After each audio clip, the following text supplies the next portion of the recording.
Okay, Consumer Reports has never really had a great grasp on how autopilot worked in the first place, but this latest article they posted was just honestly hilarious. I felt like I was reading The Onion as I was checking it out, but on a less funny note, there was actually an accident in Texas where a few people were in a Tesla Model S, I believe, and the car crashed. Unfortunately, the people died, and there was no driver in the driver's seat. So there was a lot of speculation on what was going on, and a lot of different media outlets were just kind of running with the story that the car must have been driving itself because there was no one in the driver's seat, and that meant that Tesla's $10,000 full self-driving package has killed people. But there were all kinds of made-up things about how long it took to put out the fire for the vehicle, which really only took a few minutes, but media outlets were saying it was taking hours. And as Tesla came forward with more information on the crash, they discovered that this car did not have full self-driving, and autopilot could not be used on the road it was driving around on, simply because there weren't lane markings it could actually track with, which is one of the things autopilot requires, and the crash data showed autopilot was not enabled when the crash took place with this vehicle. So it was basically ridiculous to assume that any part of this collision was because of Tesla's software, and trying to capitalize on that, Consumer Reports took it upon themselves to make a article and video describing how simple it is to trick autopilot by essentially breaking the law and abusing the software and the hardware in order to make it do something that it's clearly not intended to do, and then complain about how unsafe it is.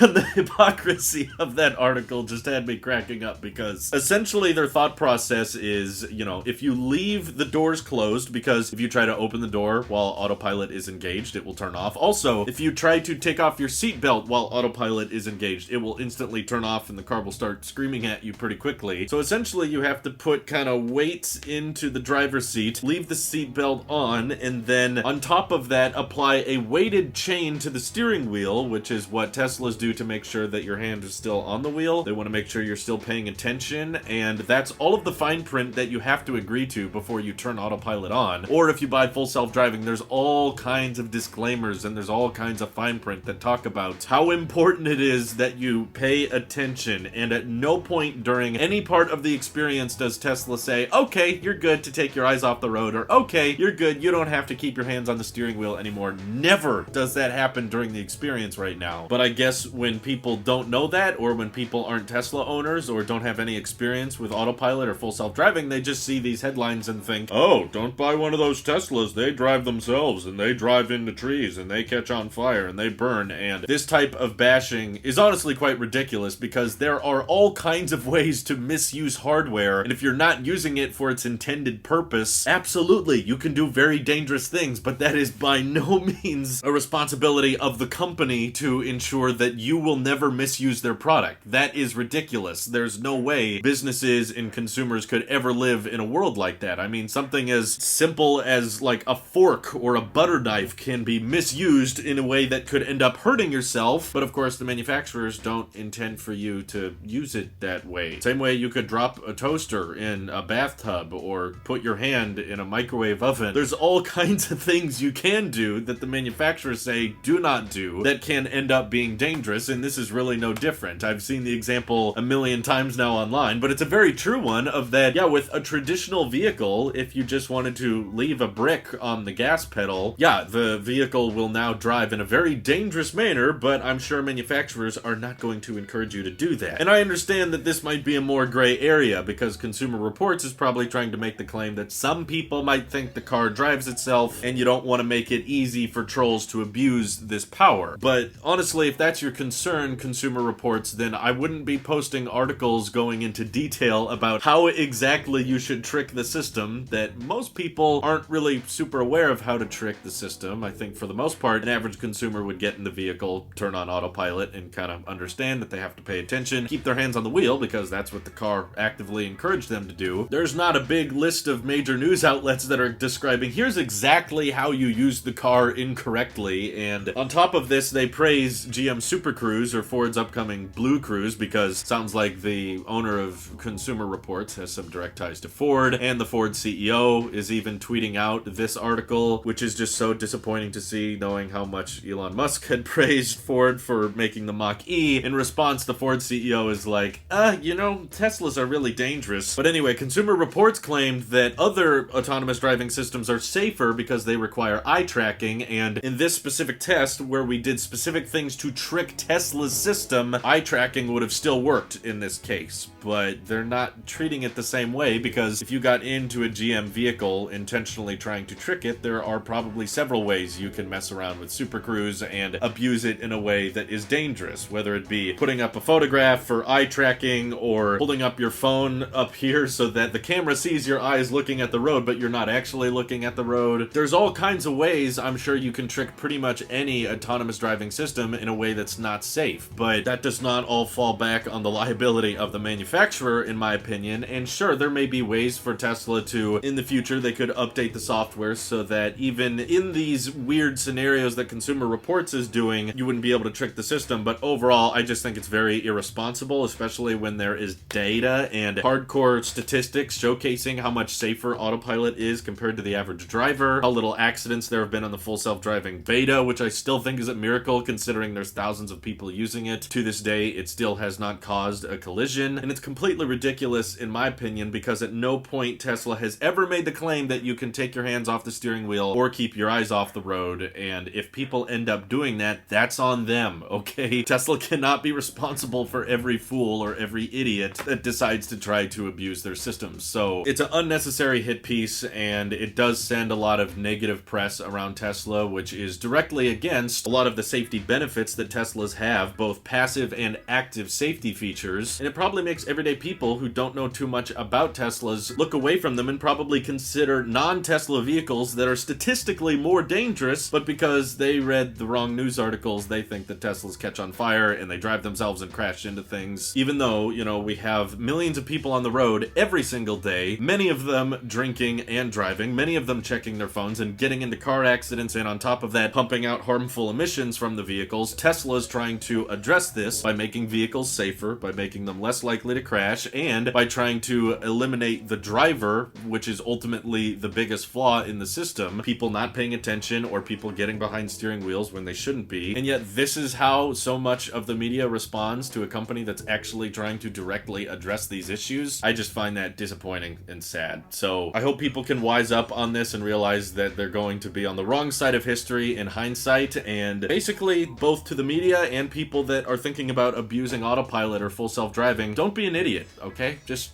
be smart about life. Please, people, this is just getting ridiculous. Thank you all for watching. Hope you have an excellent rest of your day. Take care.